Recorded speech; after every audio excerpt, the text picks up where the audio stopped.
Hello and welcome to my review on the brand new 2024 7-foot Plague Doctor animatronic from the Home Depot. This was first available the morning of Thursday, July 17th for their annual Halloween launch, though has since gone out of stock. It wasn't one to sell out in minutes, however, like Servo Chucky or the Hearse, as it actually took a few days. With a retail of $199, I'm frankly surprised based off how great this prop looks, not to mention its features. Those include an animated head, body, and arms, a light-up staff that jolts forward, a pair of color-changing goggles, both an illuminated mask and collar trim, a flickering lantern, 3 different phrases, and a partridge in a pear tree. That still technically isn't everything if you count the timer and activation options, but those aren't anything specific to this animatronic. Now the box itself is rather large, which will make storage a bit interesting, especially when factoring in its weight of over 30 pounds. On the opposite side from that is a more condensed version of the front, foregoing the whole white part of the label, yet providing a better illustration of our Plague Doctor's dimensions. He evidently goes beyond the advertised 7 feet and is 7.2, something we're going to get into later. For now, it's time to take this towering and bone-chilling physician out from his box and see just what we're in for.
Now, as you saw during the unboxing, the Plague Doctor is comprised of quite a few pieces, 17 to be exact, and while that's not a huge number for animatronics, several of which are pretty big, including the head here with the protruding beak, the lantern of course. I've not taken the biggest pieces and put them on my desk, but I've taken the pieces that I think deserve some attention before we get to the building process and spread them out here. The rest of the parts are located off screen in a big, jumbled, unorganized pile, and we're gonna roll with it. So to start off with the satchel, there's one thing I do wanna talk about in particular, and that is the flap cannot open. It is sewn to it. It'd make a whole lot of sense to put some Velcro, maybe put some bottles in there if you wanted to after the fact, but that's not what they've done. It is sewn here. There is Velcro on some other parts of it. That's to attach to the Plague Doctor himself, so a simple DIY project will have to take place if you want to put something in the pouch later on. Next we have the lantern, and visually it looks awesome. I cannot wait to see the flickering light in action, and I also love the cross pieces on the front and the back, though on the side it's already begun to crack, and that's where this little wire juts into it. So the quality of it is pretty poor. Up close you will notice those things. However, from a distance, it's gonna look great. And you've also got the arm back here, but nothing I really wanna discuss with that. Setting that down, we've got the top of the staff, and I saw on a few Facebook groups, some people's wings were already breaking. I don't know if they broke during the shipping process or if they dropped it, but they are a little flimsy, pretty loose on either side. And then you've got the rest of the bird. It appears there's been some sort of spray laid over top of all the staff pieces. I can see it, especially here on top of the bird. You've got it on the wings and then a little bit down here. It looks like the end of a spray paint bottle. Getting that last gasp out of it is kind of what we have with the staff. Moving on from our little bird, we of course have the head. This is what everyone cares about, and rightfully so. It looks incredible. I love it. The only thing that I think I do need to address is some people, I don't know if they don't really notice it or they haven't looked at how Home Depot is showcasing their Plague Doctor, but they kind of like to leave these flaps on the side tucked down, reminiscent of Paddington Bear in a rainstorm. So make sure that you kind of tuck these up. The wiring that goes around the outside, the circumference of the circle, you just need to play with it a little bit and you'll get it looking right. I just don't like the look of when people have their plague doctors fully assembled, they come so close to greatness, but then the side of the hat is flattened down. Make sure, please, to get that worked up. I do realize that mine's not perfect, but if you just put in a little bit of effort, you can make it look a whole lot better than if those sides are turned down. The goggles up close look really good. I can't wait to see the color changing with them. And lastly, this brings me to the adapter. And the only thing I wanted to say about it, really two things. First of which, it is 10 feet long, so you've got a lot of wire to work with. Secondly, like a cheap fan inflatable, the adapter is separate from the wire bit. That's different from a lot of Home Depot's animatronics. Normally the wire/adapter is just one piece. This is two. You simply plug it in like so, then screw it for that lock and seal, and you're done. Now that will end my debrief on the Plague Doctor components. It's now time to get them built, and we'll take a demo outside as well and get a real nice look at him.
I can sense it.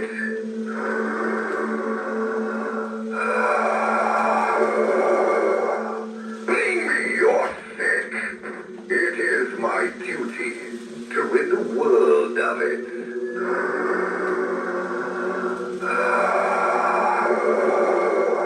Bring me your wounded.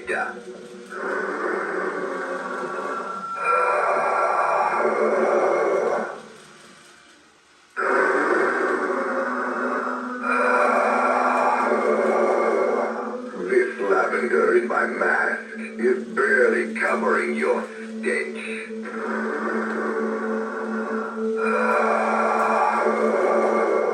Bring me the leeches.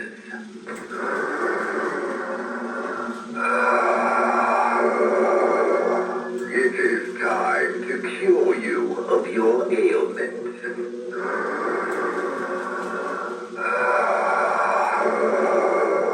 It is too late.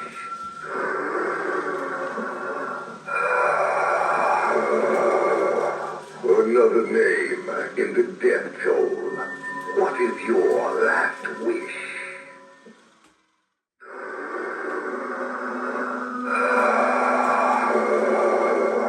There is evil here. I will rid you of it.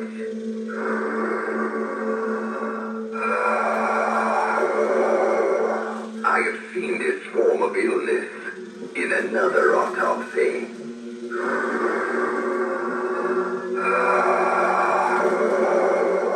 Be gone, evil!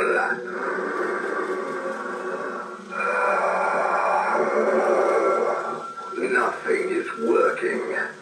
Another soul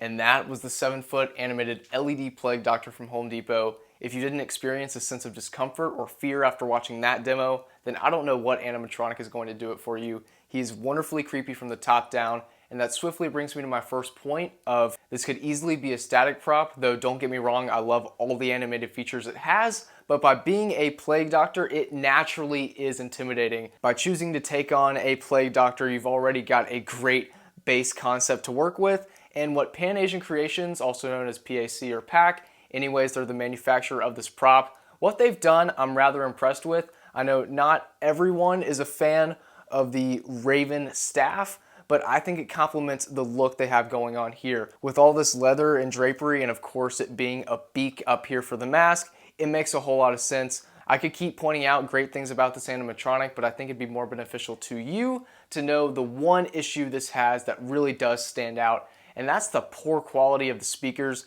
The audio sounds horrendous compared to all the other animatronics I've reviewed this year. This is by far the worst sounding. I don't actually think the speaker is the problem. I've heard that it's when the audio is exported onto the circuit boards that evidently that is where problems ensue. So hopefully Pan Asian Creations in the future can get that worked out if they're going to produce amazing looking props like this one here. We learned at the beginning he speaks 3 different phrases. However, what we did not get to, because we didn't know, was the fact that they are nearly a minute each. So you get a lot of dialogue, a lot of voice recording, only for the sound itself to not be that great. So it's a little unfortunate, but the lines of dialogue are very well written. My favorite has to be, "The lavender in my mask barely covers your stench." When I heard it, I loved it. It's accurate to Plague Doctors. That is something they would put in their masks along with other smells and whatnot. So I love that. I just wish he sounded a bit better. To wrap up on the topic of sound or noise, I do need to address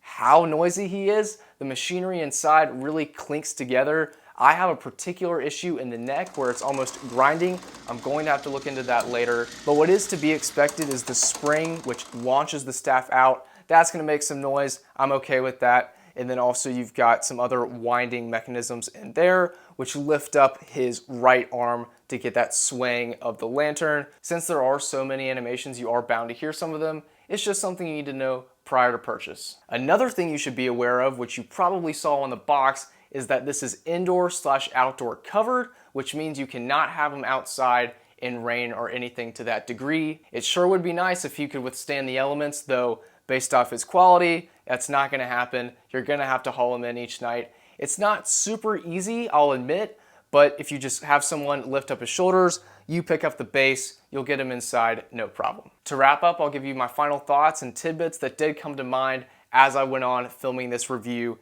The first of which is he reminds me a whole lot of the Darth Vader prop. For one, the chest is a whole lot like it. And secondly, the breathing, I had no idea was going to be so dominant with the Plague Doctor's audio. So it feels a whole lot like Darth Vader. It's also 7 feet tall, so they share that same height. The giant black hands and boots contribute to that as well. And also the way his cloak and cape is done, everything reminds me of Vader. I don't know, even up here with the leather, that kind of chest piece, I know I talked about the inner part, but this outer part as well, there's just a lot of Darth Vader parallels that I'm noticing with this Plague Doctor. Bringing it home, the $1 million question, or I guess $200 question, is that price worth it? And yes, it totally is. The Plague Doctor is one of Home Depot's best this Halloween season. I would argue it for a long time. It is for sure top 5, maybe even top 3. He's naturally just scary. If you're looking for something that you know is going to grab people's attention, that's also very unique. There aren't many Plague Doctor animatronics out there, so this one, it is for sure the best, and at $200, it's a great deal. Thank you all so much for watching my review. Until next time, I'll see you later. Peace out. Bye.